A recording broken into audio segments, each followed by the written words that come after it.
லா தஹ்சன், கவலை கொள்ளாதீர். எதை குறித்து சகோதரரே? கடந்த காலத்தில் நடந்த நிகழ்வுகளை குறித்து.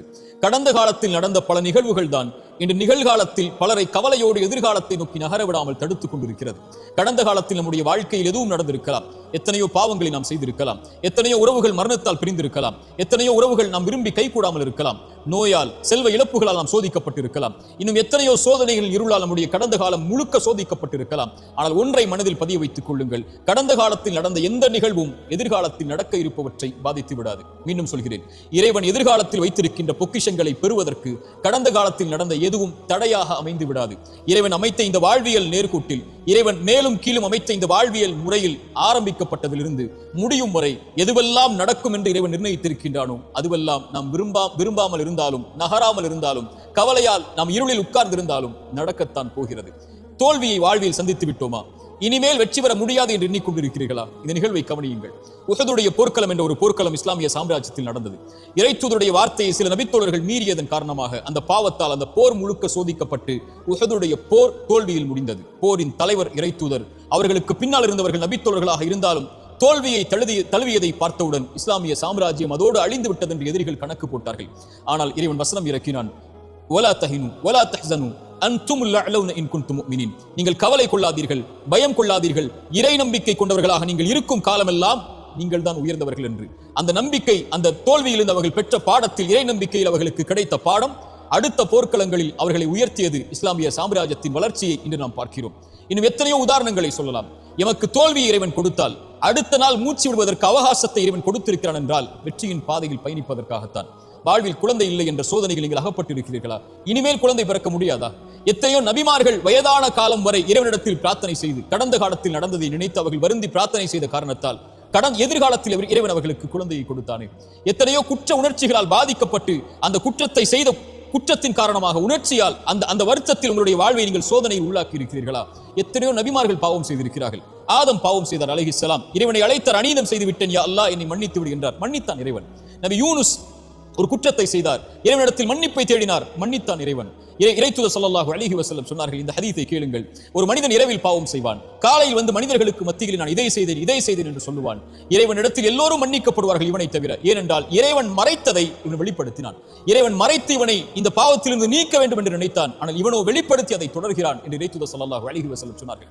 இறைமறை என்ன சொல்கிறது? ஒரு மனிதன் பாவம் செய்கிறான், அந்த பாவத்திலிருந்து மீள்கிறான், ஈமான் கொண்டு, இறை நம்பிக்கை கொண்டு நல்ல அமல்களை செய்தென்றால் அவன் செய்த பாவங்கள் அனைத்தையும் அவன் பாவ மன்னிப்பை தேடியதற்கு பிறகு நன்மைகளாக அவனுடைய புத்தகத்தில் மாற்றுகிறான் இறைவன். ஏன்? அந்த பாவத்தின் வாட்டத்தில் அவன் இருந்துவிடக் கூடாது என்பதற்காக.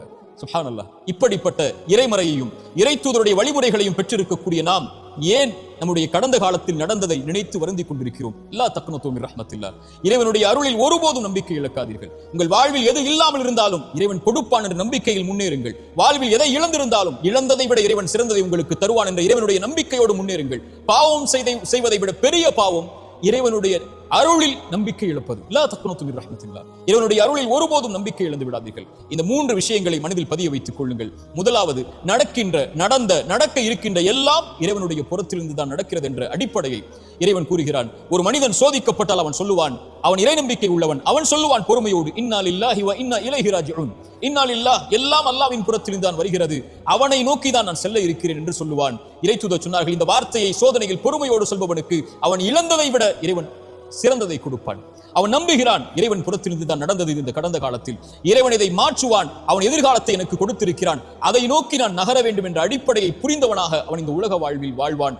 எது இழந்தாலும் என்று இறைத்தூதர் சொன்னார்கள், ஒரு மனிதனுடைய குழந்தையுடைய உயிரை கைப்பற்றுவான் இறைவன். கைப்பற்றக்கூடிய மலக்கிடத்திலே அந்த வானவரிடத்திலே கேட்பான், இந்த அடியானுடைய குழந்தையின் உயிரை கைப்பற்றும் போது அவன் என்ன சொன்னான்? அவன் நேசித்த அந்த குழந்தையுடைய உயிரை கைப்பற்றும் போது அந்த இறையடியான் என்ன சொன்னான்? யா அல்லாஹ், என் நிறைவா, இவன் புகழ்ந்தான் உன்னை, உன்னிடத்திலே திரும்பி வந்து விட்டான். இன்னா லில்லாஹி வ இன்னா இலைஹி ராஜிஊன். யா அல்லாஹ், உன்னை சார்ந்தவன் நான், உன்னிடத்திலே திரும்பி வருகிறேன் என்று அந்த வார்த்தையை மொழிந்தான்.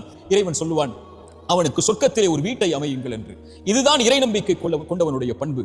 இறைவனுடைய நாட்டத்தில் நடக்கிறது, இனிமேல் நடப்பது சிறந்ததாக இருக்கும் என்று இறைவனை சார்ந்து வாழ ஆரம்பிப்பான். இரண்டாவது, நன்றியோடு இருங்கள். கடந்த காலத்தில் உங்களுக்கு கஷ்டத்தில் துணை இருந்தவர்களுக்கு, சிரமத்தில் துணை இருந்தவர்களுக்கு, உங்களை கைவிட்ட போது கை கொடுத்து உதவிய நல்லவர்களுக்கு நன்றியோடு இந்த உலக வாழ்வில், எஞ்சி இருக்கக்கூடிய வாழ்விலும் வாழ ஆரம்பியுங்கள். மூன்றாவது, பாவ மன்னிப்பை கேளுங்கள். நீங்கள் இறைவனுக்கு பாவம் செய்தால் இறைவனிடத்திலே மன்னிப்பை பெறலாம். மனிதர்களுக்கு நீங்கள் பாவம் செய்திருந்தால் அவர்களை அணுகி பாவ மன்னிப்பை கேட்டு அந்த பாவத்திலிருந்து விடுபடுங்கள். அவர்கள் மன்னிக்கிறார்கள், அவர்கள் மன்னிக்கவில்லை, உங்களை வெறுத்து வாழ்கிறார்கள், அதற்கு பிறகு உங்களோடு அவர்கள் உறவை துண்டித்து விட்டார்கள், அதுவெல்லாம் உங்களுடைய கணக்கில் அல்ல, இறைவனிடத்தில் ஒப்படைத்து விடுங்கள். அவர்களை அணுகி மன்னிப்பை கேளுங்கள். மன்னிப்பை தேடி எதிர்கால வாழ்வில் அந்த தவறை மீண்டும் செய்யாமல் உங்களை பாதுகாத்துக் கொள்ளுங்கள். இந்த 3 அடிப்படைகளை கடந்த காலத்தில் இருந்து எழுந்து வரும்போது நிம்மதியோடு எதிர்காலத்தை கழிப்பதற்காக பாடமாக பெற்று கழியுங்கள். கடந்த காலத்தில் தவறுகள் செய்திருந்தால், கடந்த காலத்தில் உங்களுடைய கரத்தாலே நீங்கள் அநீதம் செய்திருந்தால், கடந்த காலத்தில் உங்களுடைய கரத்தாலேயே நீங்கள் பாவம் செய்திருந்தால், குற்றம் செய்திருந்தால், எதிர்காலத்தில் இறைவனிடத்தில் மன்னிப்பை தேடி நிகழ்காலத்தில் நீங்கள் வாழ்ந்து கொண்டிருந்தால், எதிர்காலத்தில் ஒருபோதும் அந்த தவறை மீண்டும் செய்து விடாதீர்கள். இதுதான் குறிப்பாக நாம் புரிந்து கொள்ள வேண்டிய அறிவுரை. கடைசியாக, இந்த உலகத்தில் எது உங்களை விட்டு நீங்கி இருந்தாலும், இந்த உலகத்தில் யார் உங்களை விட்டு நீங்கி இருந்தாலும், இந்த உலகத்தில் எது உங்களை புறக்கணித்து விட்டாலும், இறைவன் உங்களை ஒருபோதும் புறக்கணிப்பதில்லை. அவன் உங்களோடுதான் உங்களுடைய கடைசி மூச்சு இருக்கும் வரையும் இந்த உலகத்தில் இருப்பான் என்ற அடிப்படையை மனதில் பதிய வைத்துக் கொள்ளுங்கள். கவலைகள் நீங்கும். அகூலு கௌலி ஹாதா அஸ்தக்ஃபிருல்லாஹ் லி வ லக்கும். அஸ்ஸலாமு அலைக்கும் வரஹ்மத்துல்லாஹி.